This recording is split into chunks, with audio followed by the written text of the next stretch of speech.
A dear friend and mentor of mine, Dan Caldwell, he posts what he calls a faith focus on Facebook.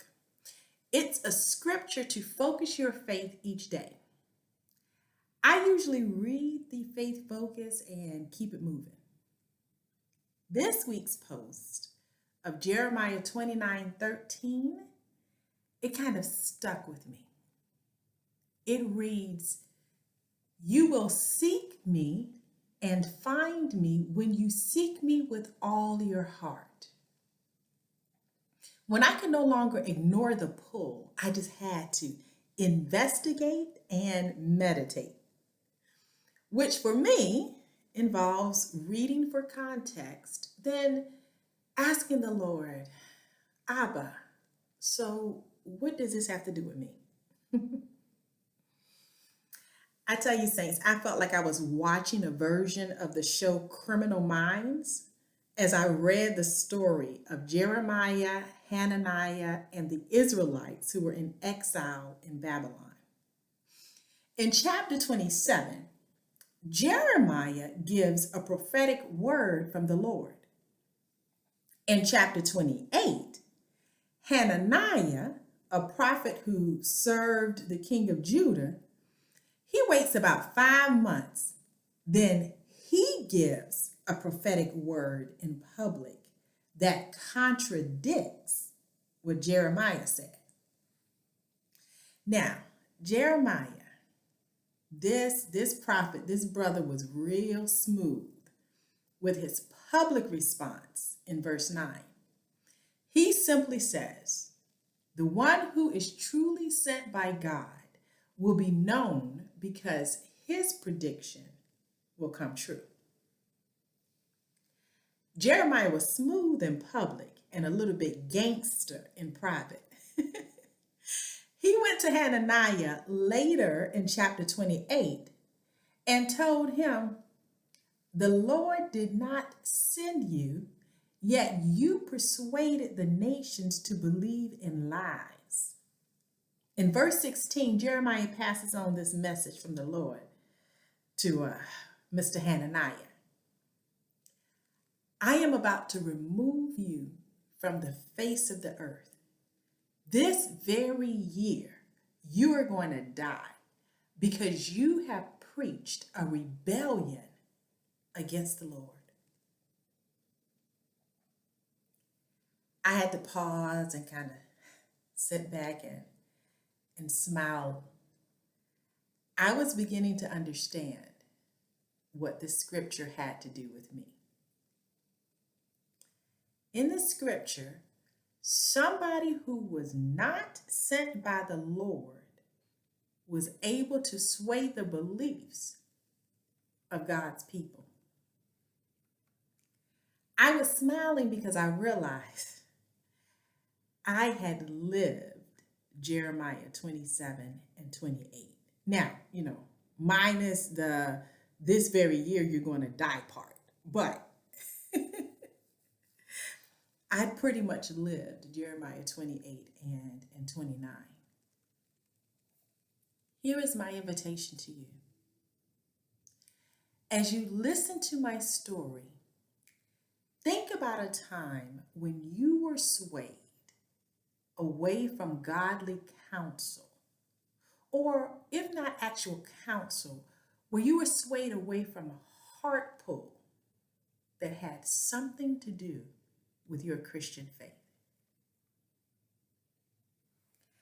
I had never been to Italy before. As I was preparing, I was so excited to visit Rome. I built up this anticipation about what it would be like to sit in churches and cathedrals in Rome. I've had experiences before where I knew nothing about a place, but as soon as I walked in, I could just feel the presence of God. I knew I was on holy ground. Now, these were unknown places for me, so my imagination went wild, just picturing myself walking into places in Rome that Bible stories were made of. I just knew I would walk in and be knocked out by what I felt. Well, it didn't quite happen that way. I visited the Vatican and other places, and still I left Rome feeling quite disappointed. I was having a conversation with a random man on the train from Rome to another city in Italy. I told him about how disappointed I was with the cathedrals in Rome. His response was, well, I don't believe in God, but I still don't understand what you were expecting. Rome is a tourist trap. You are supposed to admire the architecture and history that is preserved. Why would you even expect to feel anything holy? And saints, that's all it took to convince me. What he said made sense to me. I adjusted my thinking and expectations within 2 seconds of a conversation with a random unbeliever on a train. Now, it certainly would have been useful if I had read Jeremiah before getting on that train. In chapter 29, verse 8, Jeremiah warns the Israelites that they should not let the people in Babylon deceive and trick them. He said, listen, people, why are you listening to the dreams of people God didn't even send? Now, this passage is easy for us to read, but put yourself in the shoes of the Israelites. Jeremiah is a prophet. Hananiah is a prophet. These people are in exile. And Hananiah gives a prophecy to people who are feeling discouraged. He gives a prophecy that kind of lifts them up, and hey, it makes sense to them. So how should or can they determine whose counsel to follow? Now, I'm going to take a cop out. I'm going to focus this question on the Israelites because at least they were looking at two prophets. I had no excuse. The wonderful gentleman on the train, he told me point blank he didn't believe in God. But let me continue with my story. So later, as I'm going around Italy, I visited Duomo, or cathedral in Siena. My new way of thinking about cathedrals in Italy is now firmly in place. So I'm taking in all the beauty of the paintings and the sculptures. The tour guide mentions that there is an active chapel where people actually have church service when tourists are not allowed in. Now, even though I have an adjusted expectation, I just can't help myself from being drawn to the chapel. You say place of worship, I say where. I walk in the chapel and the presence of God almost knocks me to my knees. I mean, I start looking around for a place to sit down before I fall down.